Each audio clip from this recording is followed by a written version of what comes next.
반갑습니다. 사랑하는 주님에게 청년부 여러분, 오늘도 주님 앞에 나와 함께 예배하게 된 여러분들을 주님의 이름으로 환영하고 축복합니다. 우리 옆 사람과 함께 인사하겠습니다. 당신은 웨이브 메이커입니다. 당신은 웨이브 메이커입니다. 한 번 더 인사할까요? 웨이브 메이커로 살아갑시다. 기쁨의 50일, 부활하신 후에 50일간의 시간을 절기를 우리가 지내고 있습니다. 주님께서 부활하신 능력의 기쁨이 우리 안에 있다는 것을 기억하고 또한 기쁨을 누리며 살아가는 절기입니다. 시편 70편에서는 시편 기자가 다윗이 이렇게 고백합니다. 주를 찾는 모든 자들이 주로 말미암아 기뻐하고 즐거워하게 하시며 주의 구원을 사랑하는 자들이 항상 말하기를 하나님은 위대하시다 하게 하소서라고 기도합니다. 주의 얼굴을 찾는 사람들, 주님을 구하는 사람들에게 주님께서 기뻐하게 하시고 주님으로 말미암는 즐거움을 허락해달라고 기도하는 것이죠. 오늘도 우리도 마찬가지로 하나님께 그런 마음으로 예배하고 싶습니다. 주님, 우리가 주님을 찾습니다. 세상에 힘든 것, 우리가 지쳐있는 마음들 그대로 주님께 나와 우리를 구원하시는 주님 앞에 나아가오니 주님을 찾을 때 허락하시는 부활의 능력과 기쁨이 우리 예배 안에 있게 해달라고 함께 그렇게 예배하고 싶은 것입니다. 우리 가능하신 분들은 좀 자리에서 일어나서 우리가 좀 주님께 함께 예배하며 나아갈 텐데, 우리가 시간 함께 찬양하며 나아갈 텐데, 우리가 그 기쁨의 주님을 함께 우리 입술의 고백으로 올려드리며 예배하며 나아가면 좋겠습니다.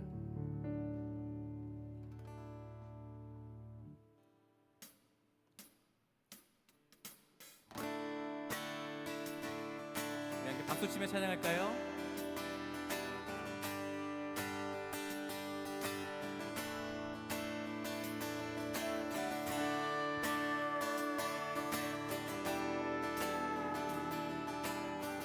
우리 넘치는 주님의 사랑 함께 노래하며 나갑시다.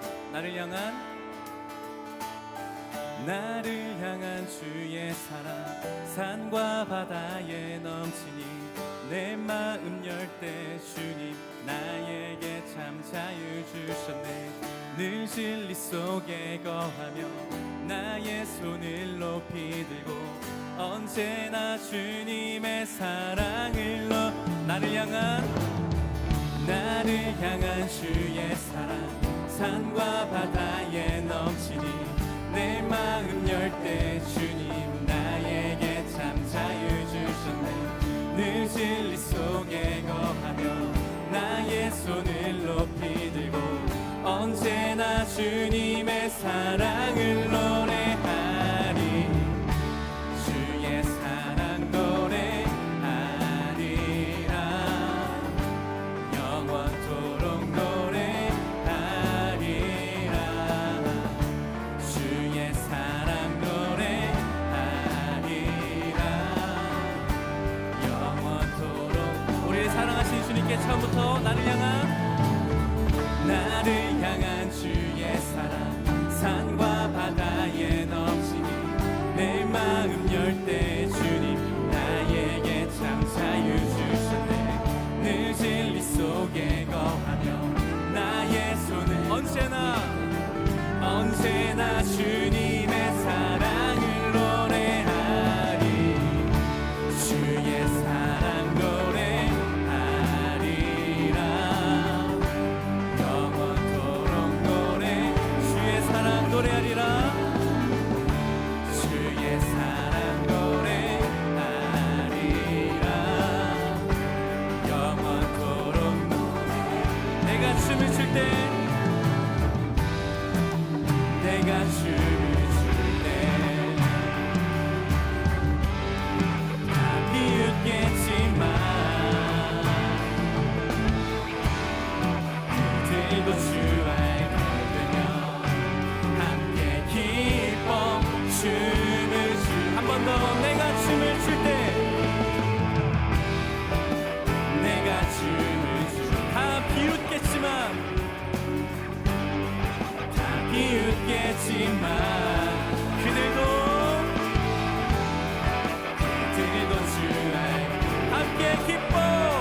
주의 구원을 사랑하는 자들이 항상 말하기를 하나님은 위대하시다.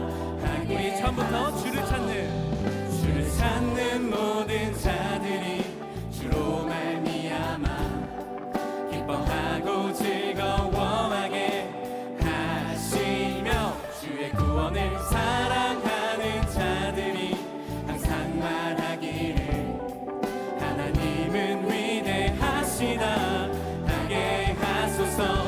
주는 나의 도움 나를 건지시느니 여호와여 지체 말고 내게 임하소서. 가난하고 궁핍한 내 마음 가운데 여호와여 속히 임하소서.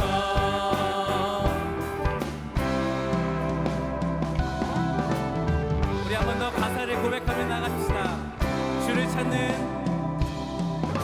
찾는 모든 자들이 주로 말미암아 기뻐하고 즐거워하게 하시며 주의 구원을 사랑하는 자들이 항상 말하기를 하나님은 위대하시다. 주는 나의 도움 나를 건지시느니 여호와여 지체 말고 내게 임하소서. 가난하고 궁핍한 내 마음 가운데 여호와여. 우리 한 번 더 고백해 봅시다. 주는 나의 도움 나를 건지시느니 여호와여 지체 말고 내게 임하소서.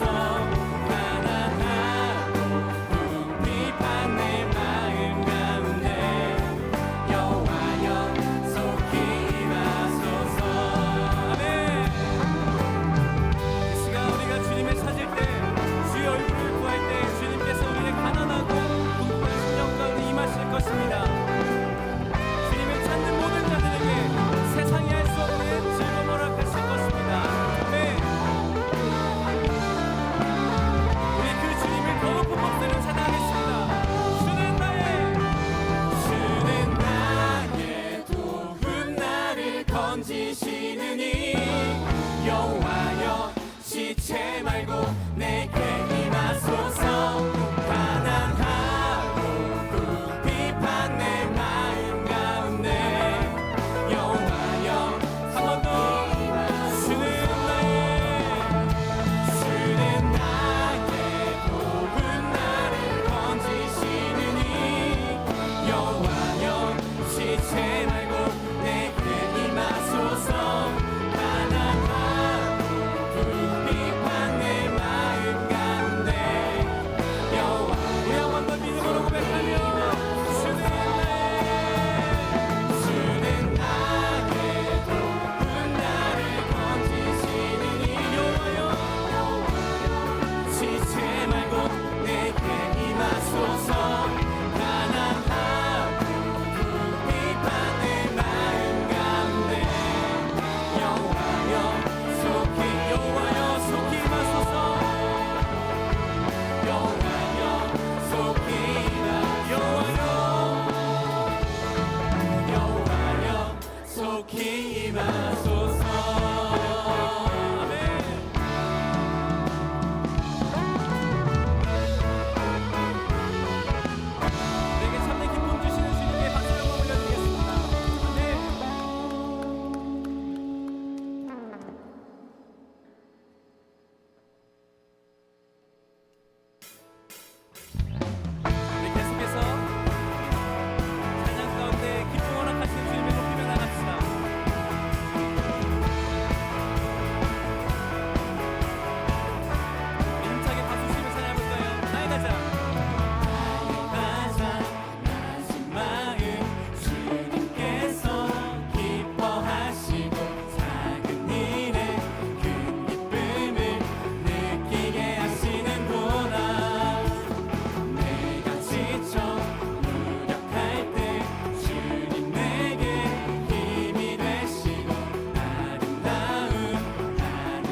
내 마음에 복음이 흥했던 곳에서 다시 아버지를 만나고 주님 내 마음에 연약한 눈물의 끝에서 또 나를 반겨주시네. 작다 생각했던 그의 부르심 다시 나를 회복해 하시네. 다시 일어나 주를 예배함이 내 모든 기쁨이 되리. 그의 기쁨 되어 삶의 모든 순간을 주께 다 내어드리.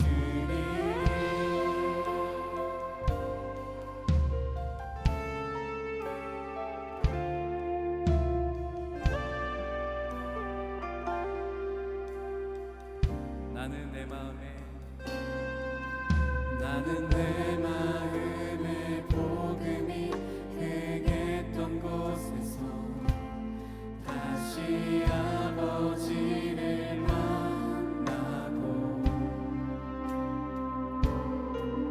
주님 내 마음에 연약한 눈물의 끝에서 또 나를 반겨주시네. 작다 생각했던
우리가 고백한 대로 한 번 더 기도하며 나갑시다. 주님, 우리가 다시 일어나 주를 예배하는 것이 우리의 기쁨입니다.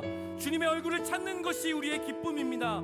다른 세상의 어떤 것으로 줄 수 없는 하나님을 찾을 때 주신 하나님의 기쁨이 오늘 우리의 예배 가운데 임하게 하여 주시옵소서. 하나님, 말씀 들을 때 우리 영혼이 회복되게 하시고, 다시 한번 우리가 주님을 찬양하며 예배할 때, 주님을 높여드릴 때 하나님으로 말미암아 없는 놀라운 기쁨과 구원의 감격이 회복되는 시간 되게 해달라고 이 시간 다시 한번 기도하며 주님께 나갑시다. 기도합시다. 하나님, 우리가 다시 한번 주님을 예배합니다. 하나님, 우리가 주님만을 높입니다. 주의 얼굴을 구하며 나아가오니 주님께서 주시는 참된 기쁨과 만족 있게 하여 주시옵소서. 하나님, 당신의 능력이 우리 안에 있게 하여 주셔서, 하나님 마음이 우리 안에 있게 하여 주셔서 하나님만을 높여드리고 말씀 가운데 구원의 감격이 회복되는 시간 되게 하여 주시옵소서. 주님, 그렇게 우리가 주님만 높여드릴 때 하나님의 말씀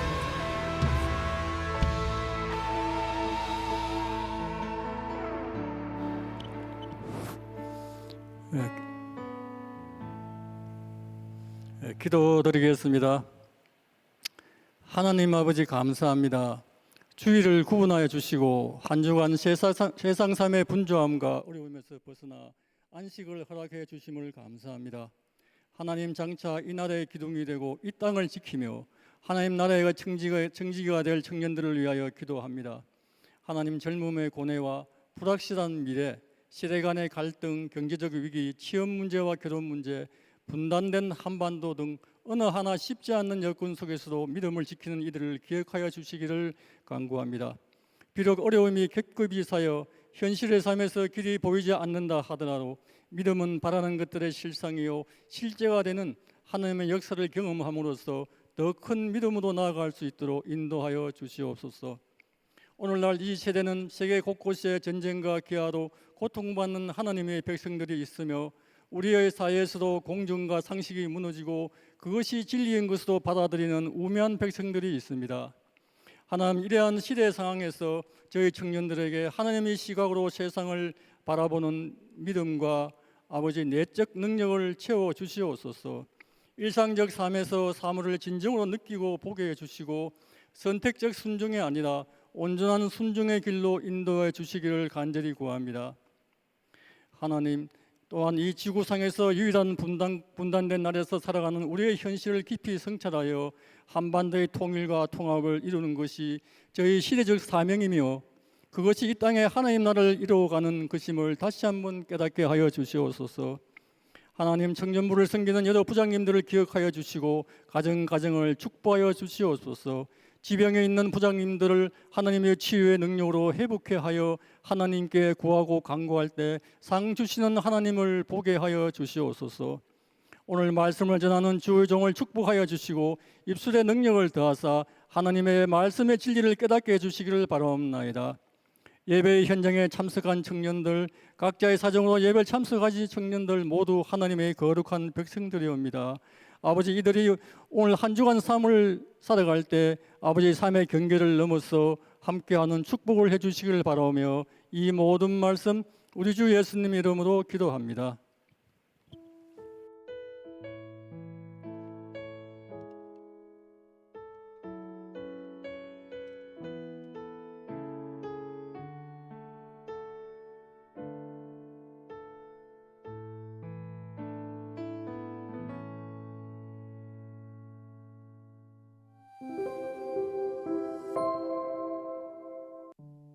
(4월 28일) 청년부 광고 안내드립니다. 주님의 교회 청년 예배에 오신 모든 분들을 환영하고 축복합니다. 새가족 등록은 예배 전후 3층 로비 새가족 데스크에서 가능합니다. 성찬주일 안내드립니다. 5월 5일 청년 예배 시 성찬식이 있습니다. 주님의 떡과 잔을 나누는 성찬의 자리를 기도하며 준비해주세요. 새가족 안내드립니다. 34기 유신우 형제가 재등록을 했습니다. 청년부 공동체에서 함께하게 될 형제님을 진심으로 환영합니다. 청년부 전체 임원회의가 오늘 5시 30분부터 1층 제3집회실에서 진행됩니다. 참석 대상은 임원단, 코셀리더, 셀리더, 사역팀장, 사역팀 회계입니다. 신약일독 안내드립니다. 청년부 신약일독이 4월 30일에 마무리됩니다. 신약일독에 대한 인증샷을 5월 1일까지 자유롭게 보내주세요. 또한 관련 문의는 이충만 목사님께 해주세요.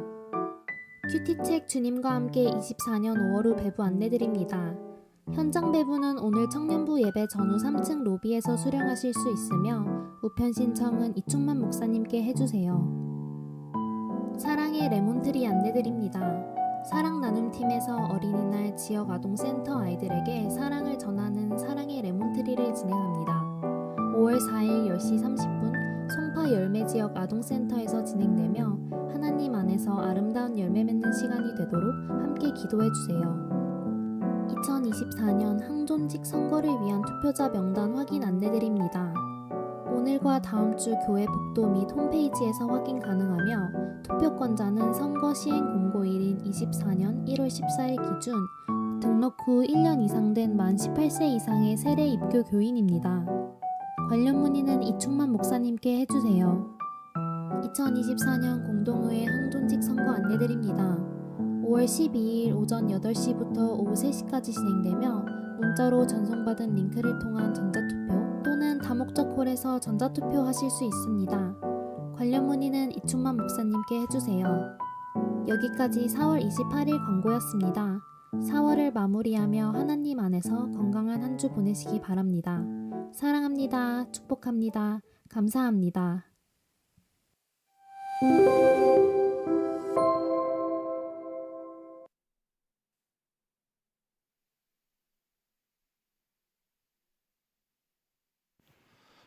오늘 우리에게 주시는 하나님의 말씀은 신약 요한복음 16장 16절에서 24절까지의 말씀입니다.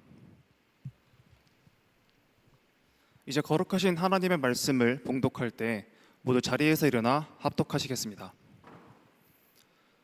조금 있으면 너희가 나를 보지 못하겠고 또 조금 있으면 나를 보리라 하시니 제자 중에서 서로 말하되 우리에게 말씀하신 바 조금 있으면 나를 보지 못하겠고 또 조금 있으면 나를 보리라 하시며 또 내가 아버지께로 감이라 하시는 것이 무슨 말씀이냐 하고 또 말하되 조금 있으면 이라 하신 말씀이 무슨 말씀이냐 무엇을 말씀하시는지 알지 못하노라 하거늘 예수께서 그 묻고자 함을 아시고 이르시되 내 말이 조금 있으면 나를 보지 못하겠고 또 조금 있으면 나를 보리라 하므로 서로 문의하느냐 내가 진실로 진실로 너희에게 이르노니 너희는 곡하고 애통하겠으나 세상은 기뻐하리라 너희는 근심하겠으나 너희 근심이 도리어 기쁨이 되리라 여자가 해산하게 되면 그 때가 이르렀으므로 너희 중 하나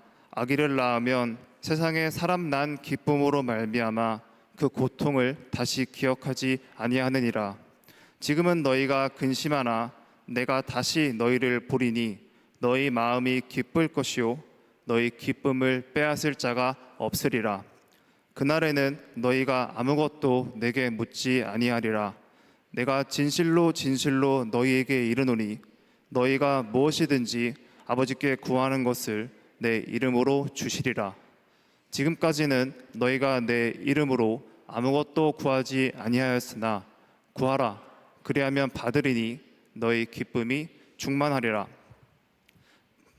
브리짓과의 특송 후 정금희 목사님 나오셔서 나의 웃음 코드라는 제야의 말씀 전하여 주실 때 하나님의 말씀을 깊이 경청하시는 시간 되시길 바랍니다.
네, 여러분 오늘부터 이렇게 에어컨이 나옵니다. 감사하죠. 이게 지난주까지도 거의 부채질로서 했는데 그래서 오늘 아마 카카오톡 플러스 친구 메시지를 받으셨을 거예요. 저희는 얘기했지만 켜는 것과 끄는 것, 이게 덥든 춥든. 그래서 지금 조금 추우신가요? 계속 틀을까요? 네, 그래요. 계속 틉시다. 제가 목소리를 좀 크게 할게요. 네, 모니터 좀 조금만 낮춰주시고요. 네. 그래서 다음 주에도 계속 에어컨이 가동되니까 조금 추우신 분들, 그리고 에어컨 바람이 떨어지는 곳들이 있어요. 피하시면 좋대. 내가 거기는 무조건 앉아야겠다라고 하시는 분들은 좀 얇은 난방이나 가디건 이렇게 좀 챙겨 오시면 예배에 집중하시는 것에 조금 더 도움이 될 것 같습니다. 추우면 정말 추워요. 거기 바로 떨어지는 곳들은. 자, 또 하나 말씀드리면 이제 성경 일독이 우리가 2월 달부터 시작해서 이제 이번 주에 마무리가 됩니다. 지금 요한계시록 읽고 있거든요. 사진 하나 보여주시겠어요? 자, 저게 일독 인증 사진입니다. 다 읽으신 분들은, 신약을 일독하신 분들은 이충만 목사님께 꼭 저렇게가 아니어도 됩니다. 이제 예시예요. 예시. 조시 전사님이 예시로 보여주셔서 어떤 스타일이든 자신의 스타일로 일독을 한 부분을 인증해서 충만 목사님께 카톡으로 보내주시면 그 부분으로 이제 여름에 시원하게 커피 한 잔 드시라고 그 쿠폰을 이렇게 개별적으로 보내드릴 거예요. 우리는 뭐 보내주신 분은 다 읽었다라고 생각을 하죠. 일일이 확인하지 않습니다. 그래서 뭐 이런 분이 있을 수도 있어요. 커피 마시고 싶어요. 그럼 먼저 드리고요. 이제 구약 시작할 겁니다. 그러면 그렇게 해서 같이 구약도 이제 연말까지 해서 일독에 대한 부분으로 진행을 하려고 합니다. 그런데 이거는 밴드나 어떤 부분으로 하지 않고요. 좀 이렇게 자원 받아서 카톡방 하나에서 서로 함께, 강제적이지 않아요, 함께 읽어가는 부분으로 진행을 좀 하도록 하겠습니다. 자, 오늘 요한복음 16장 16절로 24절 말씀으로 함께 나눌 제목은 이제 나의 웃음 코드라는 제목이에요. 내 웃음 코드. 이 바쁘게 돌아가는 세상입니다. 불투명한 미래 때문에 걱정도 있는 삶이에요. 무엇인가 크게 생각하지 않더라도 지난주도 시험이 있었지요. 당장의 시험이나 아니면은 취업에 대한 준비나 아니면은 학업, 그리고 직장, 바쁜 직장 생활의 일들, 게다가 요새 감기 유행입니다. 이제 뭐 코로나라고 꼭 하진 않아도 이 비염부터 시작을 해서 환절기 속에 감기까지, 이렇게 몸이 아프기까지 한다고 한다면 이렇게 참 우리의 삶에서 웃는다라는 것이 쉽지 않은 우리의 현실이다라고 생각을 해요. 그런 가운데서도 사람들은 저마다 이렇게 웃는 것에 있어서 뭔가 기분 좋고 웃는 부분에 있어서 자기만의 코드도 있고 자기만의 방법을 찾아갑니다. 그래서 저희 집은 제가 어제 이렇게 조금 낮에 들어가서 좀 자고 밤에 일어나서 좀 설교 준비를 해야 되겠다 해서 자고 일어났는데 아내와 3명의 아이들이 TV 앞에 이렇게 모여 있더라고요. 그래서 뭘 봤냐면, 여러분 요새 이 주말 드라마 유행하는 거 뭡니까? 눈물의 여왕을 보고 있더라고요. 눈물의 여왕을. 그래서 저는 그걸 본방을 이렇게 본 적은 없는데 그냥 같이 앉았어요. 일어나서 같이 앉았더니 어제 되게 재밌더라고요. 그래서 어제 보신 분들, 제가 예전에 영화 한번 얘기하다가 스포했죠, 결론을. 근데 어제는 되게 웃음 코드가 되게 많았어요. 그래서 뭐 보니까 마을 잔치를 주최한 홍범자, 무선 마이크를 차고 있는 것을 잊은 채 영송에게 나를 잡아라, 내가 당신에게 마음이 있다 고백하는 것이 무선 마이크여서 실시간으로 이렇게 함께하는 사람들에게 전달되는 그 모습도 되게 이렇게 많이 웃었어요. 그리고 그 주인공인 홍혜인, 이렇게 김수연이에요. 이름이 뭐예요? 안 보니까. 백현우. 여러분 안 봅니까? 눈물의 여왕? 봐요. 예. 그렇게 뭐 얘기하다가 나가려고 하는데 의자에 가방이 걸린 거를 백현우가 잡은 건 줄 알고 노라고 말하는 그래서 돌아보니 의자에 걸린 자신의 가방을 보면서 이불킥하는 그런 부분에 있어서의 내용을 봐도, 그래서 어제는 드라마가 이래서 재밌어서 보는구나. 그런데 저는 그거를 다시 안 볼 겁니다. 왜요? 늘 얘기했어요. 아내가 봐요. 그런데 아내가 김수현을 보는 것 같아요. 그래서 그닥 이렇게 보고 싶지 않은, 그래서 별에서 온 그대도 저는 그닥 좋아하지 않습니다. 사람들이 저마다 뭐 인스타에서 아니면 유튜브에서, 제가 요 근래 유튜브에서 많이 보면서 웃는 게 있어요. 참 왜 그런지 제가 어부의 삶을 많이 봐요. 그래서 그물로 고기 잡고, 그래서 그거 떼고 이런 거 하는 거 보면서 그냥 이렇게 조금 시간이 있을 때 그걸 보면서 되게 혼자 희죽희죽, 그리고 제일 부러운 거 회 선상에서 회 떠가지고 막 먹는 거, 그런 거 보면서 혼자 침 삼키면서 웃고 있는 내 자신을 볼 때 현타도 오지만, 그런 부분에 있어서 저마다 여러 가지의 예능 프로그램을 볼 수도 있고 사람을 만날 수도 있고 여러 가지의 부분에서 웃음을 찾는 그러한 사람의 마음들이 있지요. 이 자리에 있는 우리 사랑하는 청년들, 이번 한 주간 스스로에게 조금 질문해 보면 좋겠어요. 좀 웃을 일이 있었어요? 자, 우리 옆을 보면서 좀 얘기해 봅시다. 웃을 일 좀 있었어? 라고. 이 행복해서 웃는 게 아니라 웃어서 행복하다라는 말이 있지요. 그리고 우리가 진짜 웃음이 아니어도, 웃겨서 웃는 게 아니어도 그냥 하하하 웃으면 뇌가 속아서 그 부분에서 이제 이 몸이 진짜 웃는 거다라고 반응을 한다라는 거죠. 그래서 제가 나는 언제 웃어봤나를 이렇게 좀 생각을 해봐서, 나는 언제 웃어봤나, 난 정말 언제 크게 웃어봤나 했는데 기억이 하나 딱 났어요. 그 영상 하나 보여주시겠습니까?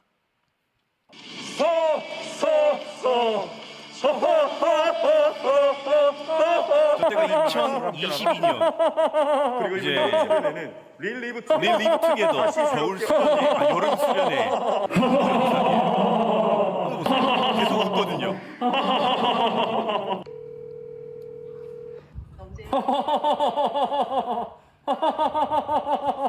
얘 너 어디 아프니? 실제 충남 목사님 어머니께서 하신 말씀입니다. 제가 언제 저렇게 크게 웃어봤는가를 했을 때요, 그냥 딱 기억났던 게 저 때였어요. 2년 전. 그런데 그때 웃을 때 저게 웃겼겠어요 하면서? 두 명이 현타가 얼마나 오는지.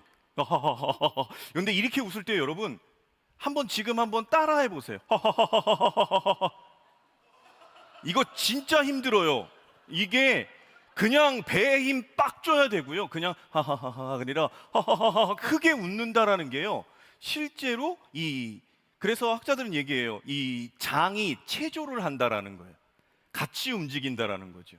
그래서 오히려 뭐 자전거 타는 것, 그리고 뛰는 것, 그 이상의 효과를 낼 수 있는 것이 한번 크게 웃는다라는 겁니다. 우리 크게 웃지는 못하지만 앞뒤 좌우 옆 사람을 향해서 한번 아름다운 웃음을 한번 보여줍시다.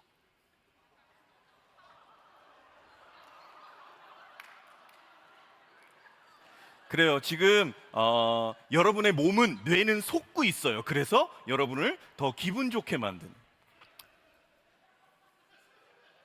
예. 좋습니다. 이 웃음이라는 영역 저마다 다 달라요. 근데 저는 감사한 게 제 아내가 제 말에 잘 웃어줘요.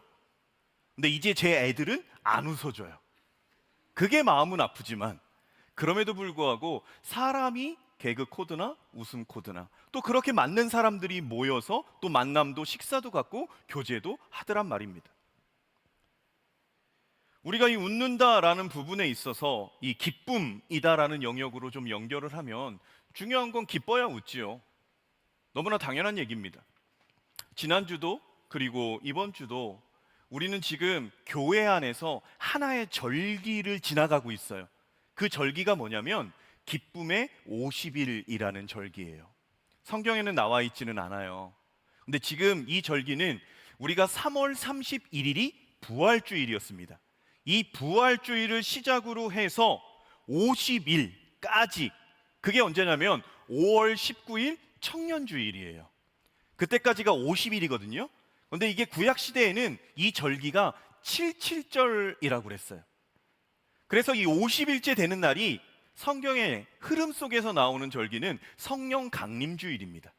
그래서 예수님께서 부활하신 후 이 땅 가운데서 40일 동안 하나님의 나라의 일을 전파하시고 가르치시고 열흘이 지난 후 오순절, 다섯 오자의 열순자, 오순절 때 성령께서 임하시지요. 그 전체 성령께서 임하시기까지의 50일을 기쁨의 절기다라고 표현을 해요. 그래서 우리는 지금 내가 내 삶이 또는 내 마음이 그렇지 않을 수 있어요. 그럼에도 내가 지금 어느 순간에 있느냐면 신앙생활하라는 우리의 삶 속에서는 우리는 지금 기쁨의 50일을 지나고 있다라는 겁니다.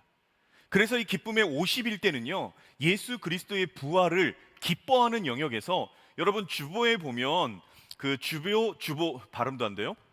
주보 맨 앞면 예배 순서 나온 상단에 보면요, 부활절 오늘이 몇 번째 주일이라고 나옵니까? 5번째 주일이라고 나와요. 그럼 오늘이 35일째 되는 날이에요. 7 곱하기 35, 35일째 되는 날인데, 보통 우리가 사순절이든 고난주간이든 아니면은 추수감사절이든 성탄절이든 표현을 할 때요, 어떤 절기 후 첫 번째 주일 이렇게 표현합니다. 그 절기 후라고 얘기해요. 그런데 이 기쁨의 50일에 있는 부활절에 대한 기쁨의 50일의 절기는요, 부활절 후 첫 번째 주일이라고 표현하지 않아요.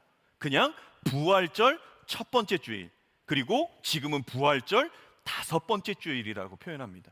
이렇게 말하는 이유는요, 부활절을 보내고 끝났다라는 게 아니라 부활절 첫 번째, 부활절 두 번째, 부활절 세 번째, 마지막 부활절 7번째까지 하고 50일째 되는 날 성령 강림 주일 전체까지, 그 전체를 부활주일로 지킨다라는 것에 의미가 담겨져 있는 게 이 기쁨의 50일에 대한 부분이고, 그거에 대한 표현이 주보에 나와 있는 부활절 5번째 주일로 우리는 볼 수 있다라는 거죠. 그래서 초대교회부터 지켜져 온, 어쩌면 이 3세기 이전에 사순절과 대림절보다 더 먼저 지켜졌던 이 기쁨의 50일이라는, 그래서 교회의 공식 회의였던 이 니케아 회의에서는요, 이 기쁨의 50일 동안 회개를 하지 않는데요. 그리고 무릎 꿇고 어떠한 죄를 무릅쓰고 이러한 회개하고 탄원하는 부분에 있어서 그러한 행위를 하지 않는다라는 거예요. 그게 나쁘다라는 얘기가 아니라 그런 부분을 행하지 않고 부활의 기쁨에 더 초점을 맞춰서 그 부활의 기쁨을 누려야 된다라는 것을 강조했기 때문에 그렇습니다. 기쁨의 절기를 보내고 있는 가운데 지금 우리, 그리고 나의 마음은 어떤지 한번 돌아봤으면 좋겠어요. 내 마음에 이 기쁨이 있는가? 근데 사람이 저마다 달라요. 지금 기쁨이 있는 사람이 있을 수도 있고요, 또 기쁨이 없는 사람이 있을 수도 있어요. 그럼에도 불구하고 이 기쁨의 절기 속에 우리는 성경에서 말하는 기쁨과, 그리고 이 기쁨의 절기 속에 부활의 기쁨이다라는 것을 우리는 다시 한번 마음에 이 진리에 대한 부분을, 그리고 이 사실에 대한 부분을, 그리고 그것을 의지할 때 그 안에 우리에게 기쁨으로, 근심이 기쁨으로 변하는 것으로 회복시켜 주실 그 하나님의 능력, 예수 그리스도의 사랑을 바라보면서 이 기쁨에 대한 이야기를 이어가려고 합니다. 신앙적인 질문으로 좀 바꿔 얘기하면, 내 안에 기쁨이 있는가를 예수 믿는 것이 나에게 위로와 기쁨이 되는가?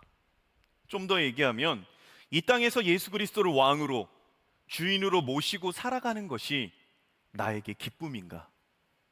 이건 정말 중요한 질문입니다. 내가 예수를 믿는 것이 기쁨인가? 예수를 왕으로, 구주로 믿고 이 땅을 살아가는데 정말 내 안에 예수로 인한 기쁨이 있는가? 우리가 읽은 요한복음 16장 오늘 본문에서도요, 예수님께서는 기쁨에 대해서 이야기하셔요.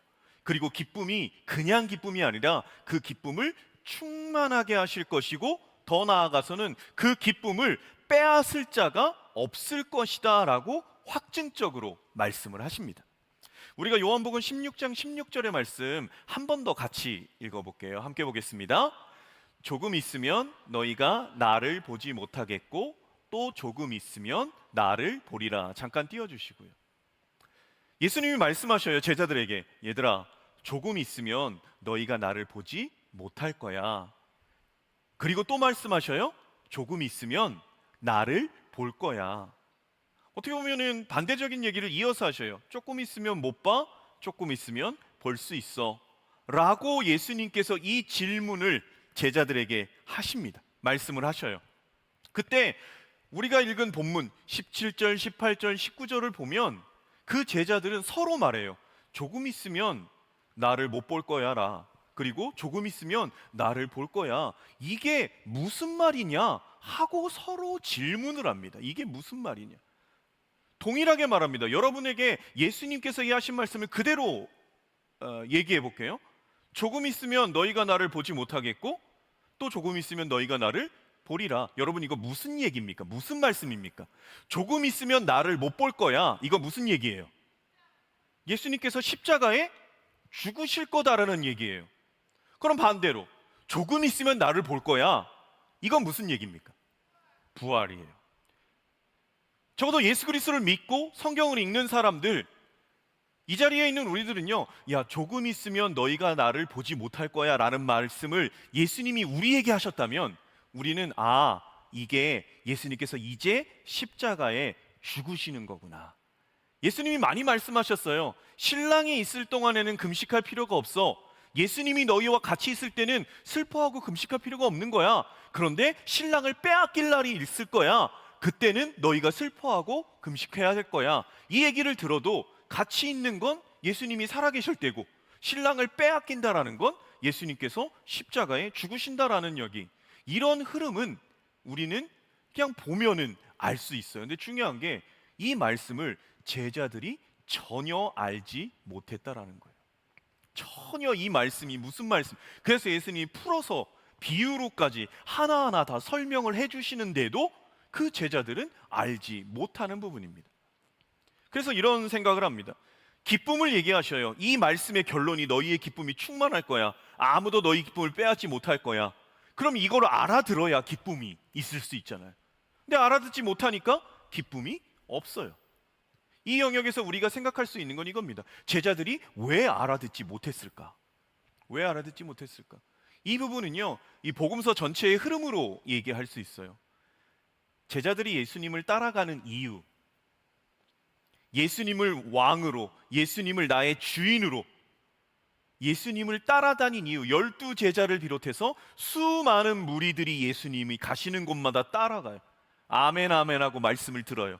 그 따라가는 이유가 뭐냐라는 것으로서 기준을 삼을 수 있습니다. 첫 번째가 예수님을 따라가는 이유, 왕으로 삼은 이유, 구주, 주인으로 삼은, 선생으로 삼은 이유는요, 제자들이 마지막까지 어떤 행동을 했었냐? 우리는 알고 있어요. 자리다툼을 하죠. 그의 나라가 오실 때 하나는 좌편에 하나는 우편에 앉게 해주십시오. 다른 제자들이 분노해요. 내가 먼저 말했어야 될 것을 쟤네가 먼저 말해서 왠지 뺏길 것 같아. 끝까지 자리다툼하는 그들의 모습, 말 그대로 예수님을 따르는데 그들의 마음과는 모양은 따르는 모양이에요. 그런데 그들의 마음 가운데 뭐가 있었냐? 예수님을 통해서 내가 무엇인가 얻고 내가 한 지위를 차지하고 내가 이 땅 가운데서 높아지고 잘 먹고 잘 사는 것에 대동단결했어요. 같은 마음이었어요. 그 마음이 있을 때 예수님이 하시는 말씀이 들어오지를 않는다라는 거예요. 따르기는 따라요. 지금 우리도 똑같아요. 이 자리에 예배하고 있어요. 이 주일에 와서 예배해요. 똑같은 모습으로 예배하고 있어요.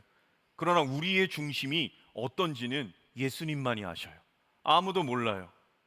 똑같은 모습일지언정. 찬양대로 하는 다 하나님을 주의 영광 크신 높은 이름을 찬양했어요. 목사로서 이 자리에서 설교하고 있어요. 여기 회중으로 함께 또 봉사자로 다 이 자리에 앉아 있어요. 그러나 다를 수 있다라는 거예요.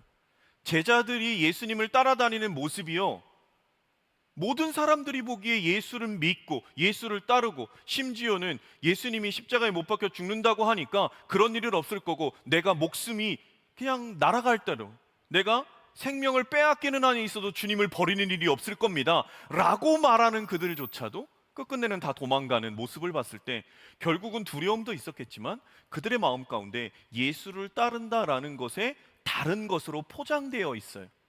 그러니 예수님께서 하시는 말씀이 무엇인지를 몰라요. 무엇인지를 모르니까 기쁨으로 나아갈 수 없다라는 것 첫 번째.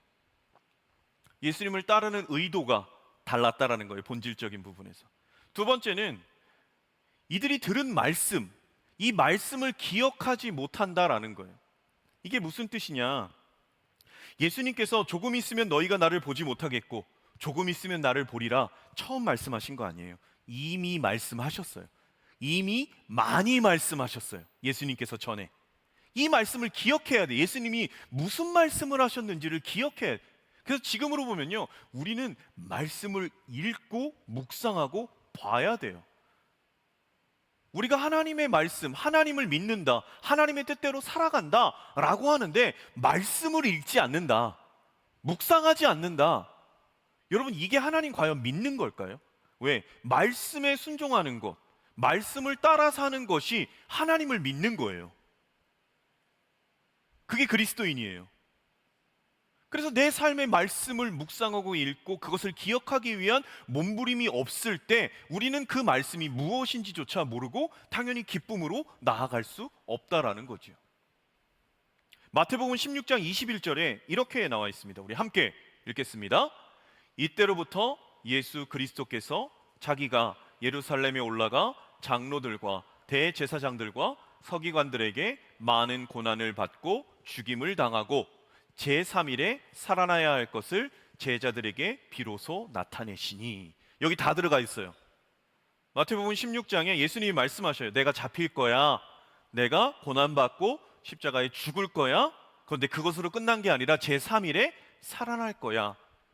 이거를요 한 번만 말씀하신 게 아니고 마태복음 16장, 마태복음 17장, 마태복음 20장 세 번에 걸쳐서 말씀하시고 마가에도 동일하게 기록되어 있고 누가에도 동일하게 기록되어 있고 비슷한 맥락으로 요한복음에도 이렇게 말씀하시는 거예요. 조금 있으면 나를 보지 못할 거야. 그리고 조금 있으면 나를 볼 거야. 내가 십자가에 죽을 거야. 그러나 그게 끝이 아니야. 내가 다시 살아날 거야 라고 분명히 반복적으로 다 말씀하셨음에도 제자들이 그 말씀을 기억하지 못한다라는 거예요. 연결되어 있어요. 예수님을 따르는 목적이 다르니 깨달을 수 없고, 예수님을 따르는 목적이 다르니 그 말씀보다도 예수님을 통해서 무엇을 얻을까를 생각하는 인생이기에 그 말씀 자체가 기억나지 않는다라는 겁니다. 여러분, 이런 경우들을 봐요. 우리가 살아가면서 너희가 남에게 대접을 받고자 하는 대로 남을 대접하라, 섬기라. 이거 예수님의 황금률이잖아요. 너무나 중요한 말씀이잖아요. 근데 우리 주변에서 다는 아닌데 가끔 보면 이런 케이스가 있어요. 뭐 누가 탈 때 문도 열어주고 의자도 빼주기도 하고, 그리고 숟가락 젓가락도 놓기도 하고, 물도 따라주기도 하고, 엘리베이터도 잡아주기도 하고. 어떻게 보면 되게 배려하고 헌신하고 희생하는 거잖아요. 누군가를. 짐도 들어주기도 하고. 그런데요, 이 심리학자들이 얘기하는데 그런 사람들 중에 자세히 살피면 정말로 섬기려고 하는 것도 있지만 그런 경우가 아닌, 내가 어떠한 직급이 있을 때, 내가 지금 막내 사원이에요. 막내 사원이어서 내가 직급이 안 돼서, 내가 그 사람보다 높지 않아서 그런 일을 하는 경우들이 있다라는 거예요. 이게 뭔 말이냐? 내가 그 위치에 가면 그 일을 하지 않는다라는 거예요.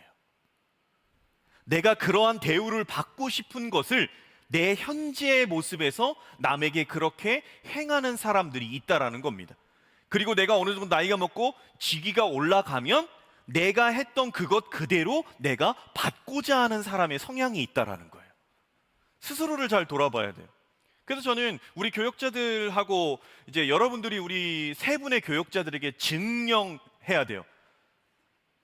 저는 우리 교역자들한테 이제 가능하면 거의 존댓말을 쓰려고 해요. 왜냐하면 제가 편한 걸 되게 좋아해서 제가 이름을 부르거나 그냥 편하게 하면 진짜 편하게 할까봐 되게 존대를 하려고 하고, 가능하면 무엇인가 같이 하려고 그래요. 나중에 확인해 보세요. 아닐 수도 있어요. 여기서 물어볼 수는 없잖아요, 충만 목사님. 그죠? 근데 이 부분이요, 저도 타협 보고 저도 유혹될 때가 있어요. 그렇게 대우를 받고 싶잖아. 그러면 그렇게 하고 싶을 때가 있다고, 제가 가진 권위로. 우리가 하나님을 믿는데도 그럴 수 있다라는 거예요. 똑같아요. 제자들처럼. 제자들이 알아듣지 못하는 상황.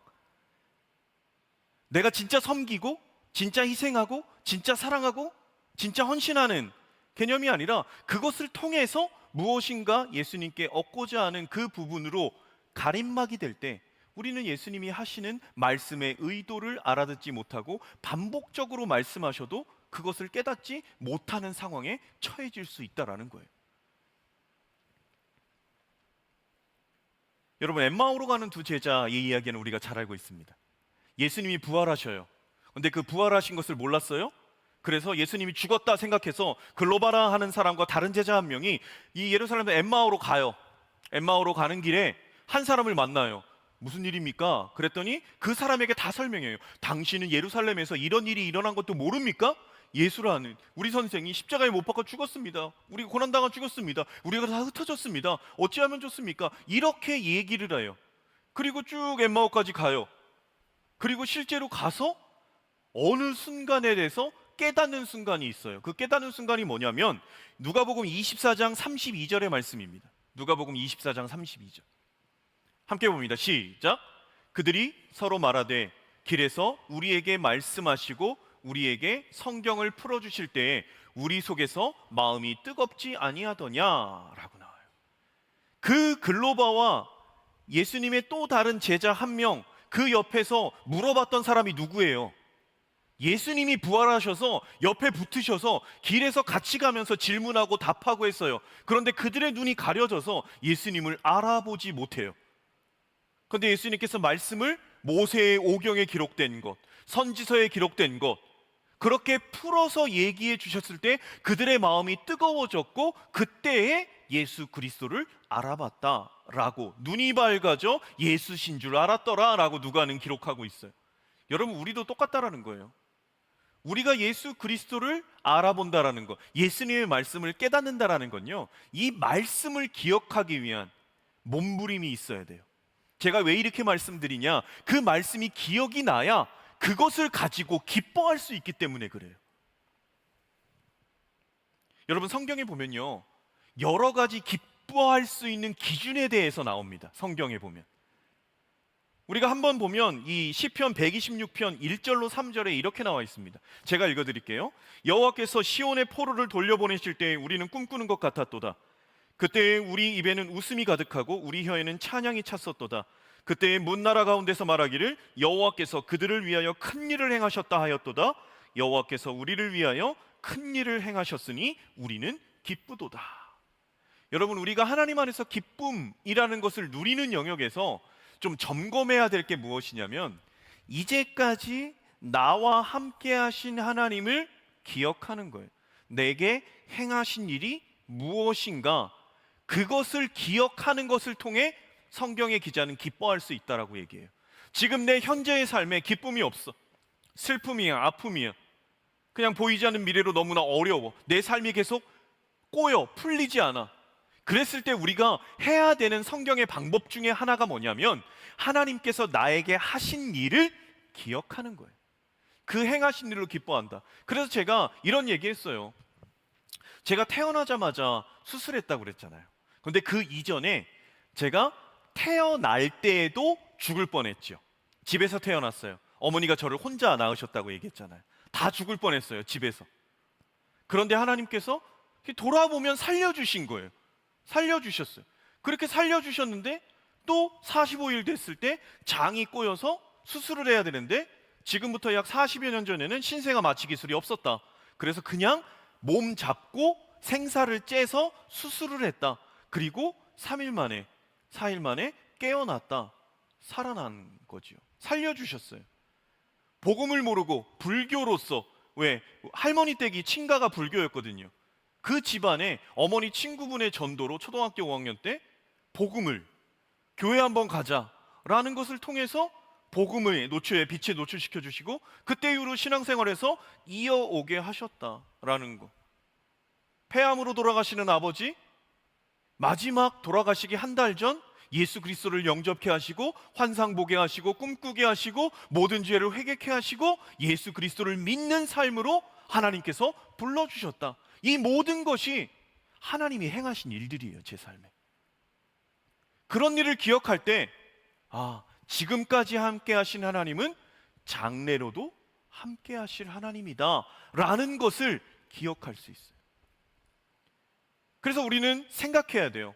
이제까지 나의 삶을 지키시고 도우신 하나님의 손길, 내 힘으로, 내 능력으로 살아온 게 아니라 이제까지 여기까지 나를 도우신 에베네셀의 그 하나님을 기억할 때 우리는 기뻐할 수 있어요. 왜 기뻐할 수 있냐? 지금은 힘든데 그때 함께 하셨으니 옛 추억을 상기하면서 기뻐하는 게 아니라 그렇게 함께 하신 하나님께서는 지금도 나와 함께 하시고 장래에도 나와 함께 하실 하나님. 왜? 말씀하시는 하나님은요, 그 말씀이 실존이 되기 때문에 그래요. 실제가 되기 때문이에요. 과거에 나와 함께 하신 하나님은 그 말씀들이 실제가 됐어요. 현재도 마찬가지예요. 그러면 현재 내 안에 장래 속에서 불투명한 모든 것들, 환난과 어려움, 건강, 경제적인 부분, 내 앞에 진로, 이 모든 안 보이고 근심이 되는 영역 안에서도 하나님은 함께 하실 것이고 인도하실 것이다라는 것, 그것이 믿음은 바라는 것들의 실상이요 보지 못하는 것들의 증거예요. 이제까지 함께 하신 하나님을 고백하고 감사하고 기뻐할 때 장래에도 함께 하시라는 그 말씀이 실제가 될 거니까 그것을 가지고 기뻐할 수 있다라는 겁니다. 이게 시편 기자가 말하는 거예요. 주께서 행하신 일로 말미암아 내가 기뻐합니다. 또 기뻐하는 경우가 있어요. 야고보서 1장 2절의 말씀입니다. 함께 볼게요. 내 형제들아 너희가 여러 가지 시험을 당하거든 온전히 기쁘게 여기라. 여러분, 참 쉽지 않은 상황이죠. 여러 가지 시험, 환난을 당하면 기쁘게 여기래요. 예수 그리스도로 받는 시험과 환난을 기쁘게 여기라. 그런데 참 어려운 겁니다. 지금 환난, 시험 당하지 않는 사람이 없거든요. 중요한 건 여기서 말하는 환난과 시험은 내 타락한 본성 속에 잘못된 것으로 있는 실수와 아픔 속에서 오는 환난, 시험은 아니지요. 좀 구별은 돼야 돼요. 그럼에도 불구하고 연약한 인간인지라 지금 모든 내가 당면하는 환난과 시험, 아픔들, 그것에 있어서 야고보 기자는 얘기하는 거예요. 그것을 기쁘게 여기라는 거예요. 왜? 그것이 예수 그리스도를 믿는 증거, 참 증거가 되기 때문에 그래요. 예수 믿고 우리 손해보고 살 때 많아요. 지금 이 자리에 있는 게 그래요. 브리지카이어 지금 이 자리에 있는 게 그렇다고요. 예배 전에 나와서 여기서 찬양하고 이 시간에 여기 있다라는 거, 그리고 곡 연습을 하고 한 번 이렇게 제대로 딱 서기 위해 한 달 동안 연습해서 시간을 할애하는 거, 찬양팀 마찬가지, 다 마찬가지. 지금 이 자리에 나와 있는 여러분, 예배 진행팀도 시작하고 콘텐츠팀 뭐 광고 만들고 막 올려야 되고 사진팀 계속 왔다 갔다 해야 되고 줄 쳐야 되고 새가족 환영해야 되고 방송실 해야 되고 임원단 예배 준비해야 되고, 지금 이 자리에 있는 한 사람 한 사람들 다 그렇다고요. 그럼에도 불구하고 정말로 중요한 것, 내가 예수 그리스도로, 그래서 여러분 여기 셀 리더들, 셀 리더 하다가 마음 상처받을 수 있어요. 찬양팀 하다가 마음에 상처받을 수도 있어요. 아픔이 있을 수 있어요. 사람 때문에. 근데 그때 우리의 반응이 어떠해야 되느냐가 중요한 거예요. 오늘 설교 제목이 나의 웃음 코드예요. 근데 원래 정했던 제목은요, 웃음 코드 이전에 정했던 제목은 내 기쁨의 지경을 넓혀라예요. TV 보면서 기뻐할 수 있어요. 밥 먹으면서도 맛있는 거 먹고 기뻐할 수도 있어요. 그게 기뻐하지 말라는 얘기가 아니에요. 기뻐할 수 있는 영역을 좀 더 넓히, 성경 안에서 하나님이 말씀하시는 것으로 조금 더 기뻐할 수 있는 내 웃음의 코드가 세상의 그런 것들에만 반응하는 게 아니라 세상에서는 웃을 수 없는 것들에도 성경이 너희가 여러 가지 시험을 만나거든 기쁘게 여기라.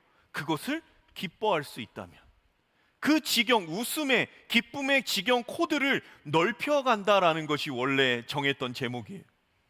똑같죠? 이 코드도 변환이 돼야 돼요. 내 기쁨, 내 웃음의 코드, 기준이 세상 사람들과 똑같다면 내가 정말로 예수 믿는 것인가? 내가 정말로 예수 믿는 것인가? 막히고 답답하고 안 되는 일이 있을 때도 그것에 반응하지 않고 내가 예수 안에서 기뻐하기로 결단할 수 있다면, 그것이 나를 침몰치 못하고 내가 그것을 기쁨으로, 말씀으로 덮을 수 있다면, 세상은, 사단은 그 현재 속에서 내 기쁨을 뺏으려고 몸부림쳐요. 근데 다윗은 고백해요. 이 구원의 기쁨 다시 회복시켜 주십시오. 예수 그리스도를 믿는 것, 그 기쁨을 다시 회복시켜 주십시오. 여러분, 부활의 능력이라는 게 뭐냐? 제자들이 예수님을 따라다녔을 때요, 오병이어 기적도 있었어요. 그리고 귀신도 내어 쫓는 말씀이 계속 실제가 됐어요. 풍랑도 잔잔해졌어요. 심지어는 나사로까지, 죽은 나사로도 살리셨어요. 말씀이 실제가 됐는데 예수님이 십자가에 죽으시니까 그 말씀이 실제가 된다는 것을 다 망각해버렸다고요. 모든 기쁨이 사라져버렸다고요. 그런데 예수님의 부활은 그 모든 것을 사라지게 만드는 사망 권세를 이기시고 다시 사신 부활이에요. 그 능력이에요. 그렇다면 우리는 그것을 어떻게 받아들여야 되느냐? 예수 그리스도의 부활은요, 지금 내가 현재 겪고 있는 모든 아픔과 걱정과 근심들 위에 그 모든 것을 기쁨으로 바꾸실 수 있는 능력이, 그게 부활의 능력이다라는 거예요. 그래서 저는 여러분들의 삶 가운데요, 내가 웃어야지 하하하하 그런 개념을 넘어서서, 하나님, 제 안의 어려움들, 제 안의 아픔들, 그래서 근심한다고 그랬잖아요, 제자들도. 그러나 너희가 나를 볼 거다. 이 부활의 주님을 만나면 나를 볼 거고 너희는 기뻐할 거고 그 기쁨을 빼앗을 자가 없을 거다라고 말씀하시잖아요. 중요한 건 우리가 그 부활의 주님을 경험해야 된다는 거예요. 그 부활의 주님을 말씀 속에서, 기도 속에서, 내 삶 속에서 계속 갈망해야 돼요. 갈급해야 돼요. 그럼 이렇게 얘기할 수 있어요. 부활의 주님을 어떻게 만나는데요? 당연하게 말씀드립니다. 여러분, 아침에 일어나서요, 말씀 보세요. 그리고 그 말씀이 나에게 무엇이라 말씀하시나 기도하세요. 그리고 마음 주시는 것을 삶으로 적용하세요. 여러분, 거기서 예수님 만납니다. 다른 것으로, 무엇으로 만나겠어요? 갑자기 환상으로 임해 주십시오. 갑자기 음성 들려 주십시오. 그러실 수도 있지요. 그러나 성경이 말씀하신 그대로, 우리는 경전의 종교잖아요. 여러분, 주님을 사랑하는 그 기쁨, 주님으로 인해서 하늘로부터 오는 그 기쁨, 이것을 빼앗기지 않는 우리가 돼야 돼요. 왜? 빼앗을 존재가 있어요. 물질적인 것으로, 건강적인 것으로, 삶의 고민 영역으로 계속해서 그 기쁨을 세상 사람들의 웃음 코드와 똑같이 만들어버려요. 똑같이 기뻐하고 똑같이 슬퍼하는 것으로 만들어요. 그러나 우리는 그러한 코드를 넘어서서 슬픈 일인데도 기쁨으로 반응할 수 있는, 포기할 일인데도 넉넉히 기쁨으로 감당할 수 있는, 하나님은요, 우리에게 완전함, 완벽함을 요구하지 않습니다. 때로는 실패할 수 있어요. 그 기쁨을 빼앗길 수도 있어요. 그러나 하나님은 완벽함이 아니라, 하나님은 우리에게요, 삶의 기준이 뭐냐라고 물어보시고요, 그리고 우리에게 방향성을 물어보시는 거예요. 실수할 수도 있고 어려울 수도 있어요. 실패할 수도 있어요. 그러나 우리의 삶의 기준이 예수여야 돼요. 예수로 기뻐하고 예수로 슬퍼해야 돼요. 이 체제 전환이 되지 않으면 매 순간 힘듭니다. 매 순간 힘들 수밖에 없어요. 왜? 걱정과 근심에 사로잡히거든요. 말씀을 마무리합니다. 찬송가 486장에는 이런 가사가 있어요. 아시는 분도 있고 모르시는 분도 있을 거예요. 이 세상에 근심된 일이 많고 참 평안을 몰랐구나. 이 세상에 곤고한 일이 많고 참 쉬는 날 없었구나. 이 세상에 죄악된 일이 많고 참 죽을 일 쌓였구나. 후렴구에 뭐라고 기록되어 있냐면요, 주 예수의 구원의 은혜로다 참 기쁘고 즐겁구나. 그 은혜를 영원히 누리겠네. 곧 평안히 쉬리라. 여러분, 이 세상이 그래요. 근심, 걱정, 죽을 일이 많대요. 근데 중요한 건 주 예수의 구원의 은혜를, 그 기쁨을 우리가 더 회복해야 돼요. 말씀으로 돌아가서 그 부활의 주님을 만나면 너희가 다시는 나에게 묻지 않을 거야. 너희 기쁨을 빼앗을 자가 없을 거야. 소망합니다.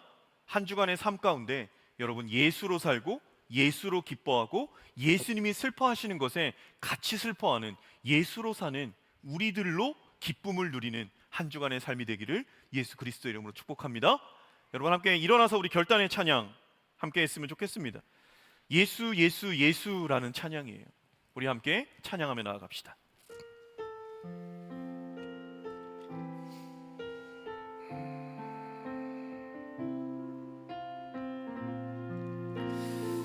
함께 고백합시다. 주님을 사랑하는 주님을 사랑하는 기쁨을 그 즐거움을 빼앗기지 않게 하소서. 주님을 사랑하는 기쁨을 그 즐거움을 빼앗기지 않게 하소서. 예수 주님을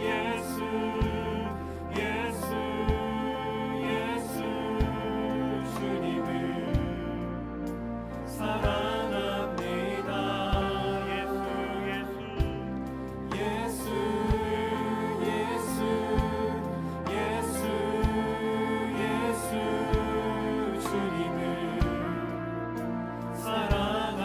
처음부터 고백합시다. 주님을 사랑하는 기쁨을 그 즐거움을 빼앗기지 않게 하소서. 주님을 사랑하는 기쁨을 그 즐거움을 빼앗기지 않게 하소서.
가사 그대로, 이 찬양의 가사 그대로 기도했으면 좋겠습니다. 이 주님을 사랑하는 기쁨을 빼앗기지 않는 저의 삶이 되어지게 하여 주옵소서. 사단의 수많은 공격에도 내 타락한 본성 가운데서도 때로는 실수하고 넘어지지만 주님은 완벽한 것을 요구하시는 것이 아니라 우리로 하여금 예수로 기준 잡고 살아가는 삶의 자세를 요청하십니다. 그 방향성을 요청하십니다. 하나님, 제가 주님을 사랑하고 더 사랑하고 그래서 그 주님으로 말미암아 오는 환난과 아픔과 예수 믿는 것 때문에 당면하는 모든 어려움, 그 속에서 눈물과 좌절이 아니라 주님 기뻐함으로 나아갈 수 있는 제가 될 수 있도록, 이 기쁨을 빼앗기지 않고 나아가는 제가 될 수 있도록 하나님, 그 부활의 주님 저를 만나 주시옵소서. 이 시간 함께 기도하며 나아갑시다. 함께 기도합시다. 하나님 아버지, 하나님 앞에 간구하며 나아갑니다. 하나님, 주님의 부활의 주님이 내 삶에 충만한 역사하시기를 소망합니다. 그 부활의 주님이 내 안에 초대되기를 소망합니다. 그 부활의 주님이 내 삶에 다가오셔서 말씀해 주시고 일으켜 주시고 위로해 주시고 세상에 무슨 모드로 살아가는 것이 아닌 주님의 모드, 예수의 모드로 살아가는 우리들이 될 수 있도록 하나님이 도와주시옵소서. 하나님, 그 자리에 주님을 초대하며 나아가오니 하나님, 그 주님을 초대하고 나아가오니 우리 위에 말씀하시고 우리 위에 기억하옵소서.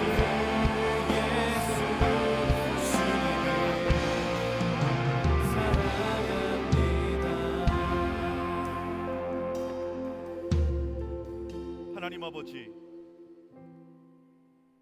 예수 그리스도의 부활하심은 도망갔던 제자들이, 모든 것을 망각했던 제자들이 그 모든 걱정과 근심과 두려움을 단번에 몰아내고 완전한 기쁨을 소유할 수 있는 사건이었습니다. 하나님, 우리들의 삶에도 걱정과 근심과 두려움과 아픔이 있습니다. 눈물을 흘리고 좌절할 만한 상황들도 있습니다. 하나님, 그 위에 임재하여 주시옵소서. 그 위에 부활의 주님 제자들에게 한가운데 모여 있을 때 나타나셔서 말씀하셨고, 그 못자국과 창자국에 손을 넣어보라고지 말씀하시고, 그 부활하셨음을, 다시 살아나셨음을, 사망 권세 이기셨음을 정확하게 보여주셨듯이 하나님, 우리들의 삶에도 더 깊이 더 충만히 찾아와 주시옵소서. 만나 주시옵소서. 그리하여서 우리가 주어진 상황 속에 예수님의 웃음 코드, 예수님의 기쁨의 코드로 잡고 함께 기뻐하며 나아갈 수 있는 우리들의 삶이 될 수 있도록 하나님 임재하여 주시옵소서. 오늘도 정한 예물을 올려드렸사오니 쓰이는 곳마다 함께하여 주셔서 하나님 나라의 기쁨, 말씀을 보는 기쁨과 기도의 기쁨과 주님의 말씀대로 살아가는 기쁨에 충만하게 나타나는 그곳에 사용되어지는 귀한 예물 되어지게 하여 주옵소서. 지금은 우리 주 예수 그리스도의 크신 은혜와 하나님 아버지의 사랑하심과 성령 하나님의 치유하심과 회복해 하심과 하나님의 깊으신 곳까지 깨닫게 하시는 충만하심이 예수 그리스도 그 사랑을 알고 그 기쁨을 빼앗기지 않기로 마음속에 결단하며 기도하고 나아간 한 사람 한 사람 머리머리 위에와 모든 삶의 자리 위에 이제로부터 영원까지 함께 하옵시기를 간절히 축원하옵나이다. 아멘.